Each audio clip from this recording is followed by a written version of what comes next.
Sir, আজকে দেখছি আপনার ভীষণ মন খারাপ। চলুন একটা গল্প শোনাই। যখন আমার ভীষণ করে কষ্ট হয়, আমি তখন এই কথাগুলো নীরবে শুনি। ধরুন আপনার খুব অসুস্থ মনে হচ্ছে, কেমন জানি শূন্য শূন্য লাগছে, ক্লান্তি লাগছে। তখন আপনি একজন ডক্টরের শরণাপন্ন হইলেন। ডক্টর আপনাকে অনেকগুলো রিপোর্ট দিল। আপনি পরীক্ষাগুলো করে রিপোর্টগুলো ডক্টরের হাতে তুলে দিলেন। ডক্টর রিপোর্টটা হাতে নিয়ে আপনার মুখের দিকে তাকাচ্ছে, আবার রিপোর্টের দিকে তাকাচ্ছে। তখন আপনাকে জিজ্ঞাসা করলো, আপনার সাথে কেউ আসেনি? তখন আপনি বললেন, না, আমি একাই এসেছি। অনেক দিন ধরেই ক্লান্ত মনে হচ্ছে, কেমন জানি মনে হচ্ছে, আমি জানি না। তখন ডক্টর অনেকটা মলিন মুখে বললেন, হয়তো আপনাকে এই কথাটা বলা উচিত হবে না, কিন্তু তারপরও যেহেতু আপনার সাথে কেউ নেই, আপনাকেই বলতে চাই। আপনি আর 2 মাস বাঁচবেন। আপনার জীবনের সব ইচ্ছা আকাঙ্ক্ষা সবকিছু পূরণ করে নিন। যদি কোনো কিছু ইচ্ছা অপূরণীয় থাকে, আপনি পূরণ করে নিতে পারেন। এই 2টা মাস আপনি এই পৃথিবীকে দেখে নেন। আপনার যে রোগ ধরা পড়েছে, আমি সে রোগের নাম নিতে চাচ্ছি না, তবে ভেঙে পড়বেন না। মানুষ মাত্রই মরণশীল, আজ না হোক কাল ঠিকই চলে যেতে হবে। আপনাকে এজন্যই সতর্ক করে দিলাম, কারণ আমি এমন রোগী অনেক দেখেছি। ঠিক তখন আপনি স্তব্ধ হয়ে গিয়েছেন। আপনার এত ক্ষমতা, এত জোশ, এত টাকা, এত অর্থ সম্পদ কোথায় যাবে? কোথায় যাবে? যত বড়ই শক্তিশালী মানুষ হোক না কেন, মানুষ তো মরণশীল। আপনি রিপোর্টগুলো হাতে নিয়ে হসপিটাল থেকে বের হয়ে যাচ্ছেন।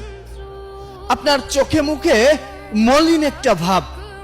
আপনি চারপাশটা খুব মনোমুগ্ধকর ভাবে তাকিয়ে আছেন, প্রকৃতি দেখছেন। কেমন জানি আপনার এই প্রকৃতি ছেড়ে যেতে মন চাচ্ছে না। আপনার ভীষণ কষ্ট হচ্ছে, দম বন্ধ হয়ে যাচ্ছে। আপনি বাসায় গেলেন। বাসায় যেতে অনেক দেরি হয়ে গেল।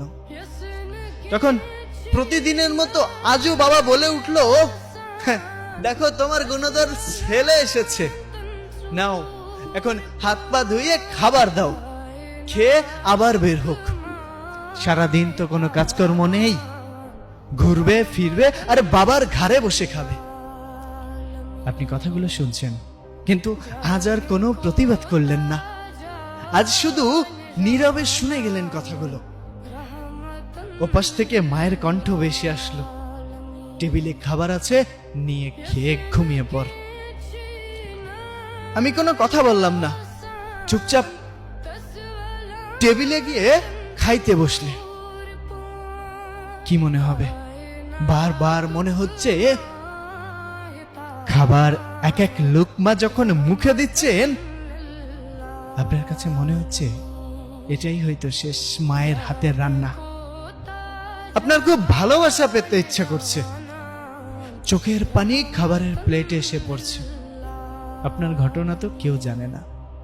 হঠাৎ করেই আপনার কানে ভেসে উঠলো প্রতিনিয়ত সেই আজানের ধ্বনি। আপনি খাবারটা শেষ করে দৌড়ে চলে গেলেন নামাজ পড়তে। নামাজ শেষ করে বাহিরে আসলেন। বাসায় এসে ঘুমিয়ে পড়লেন। সকালে ঘুম থেকে উঠে ফজরের নামাজ আদায় করে প্রকৃতির সৌন্দর্য উপভোগ করছেন। কত সুন্দর পাখির কিচিরমিচির, সূর্যটা কত সুন্দর লাল রক্তিম ধারণ করে আছে। সবকিছুর প্রেমে পড়ে গেলেন। আগে কখনো কোনোদিন এই প্রকৃতি ঠিক এমন করে আপনি দেখেননি, আপনার কাছে এমন করে মনেও হয়নি। এসব ভাবতে ভাবতে আপনি সামনের দিকে এগিয়ে যাচ্ছেন। হঠাৎ করেই আপনার সাথে সেই মানুষটির দেখা হলো, যেই মানুষটাকে আপনি একদম সহ্য করতে পারেন না। স্যার, একটু ভাবুন, তখন আপনার ইমোশনটা কেমন হবে? আপনি তার সাথে তর্ক বিতর্ক করার বদলে তাকে বুকে টেনে নিলেন। সে অবাক হয়ে গেল। কি হয়েছে? আপনি কান্না করে দিয়ে সামনের দিকে আগালেন। পথে ঘাটে যেখানে যার সাথে দেখা হচ্ছে আপনি সালাম প্রদান করছেন। আপনি হঠাৎ করেই দেখলেন রাস্তার পাশে একটা কুকুর শুয়ে আছে। আপনি দোকান থেকে একটা রুটি কিনে এনে নিজে হাতে ওই কুকুরটিকে খাওয়াচ্ছেন। অথচ এভাবে কখনোই আপনি প্রকৃতির প্রেমে পড়েননি। আপনি এই পৃথিবী, এই দুনিয়া, এই সৌন্দর্য ছেড়ে আপনি কোথাও যেতে চাচ্ছেন না, কিন্তু যেতে হবে। আপনি আস্তে আস্তে দুর্বল হয়ে পড়ছেন।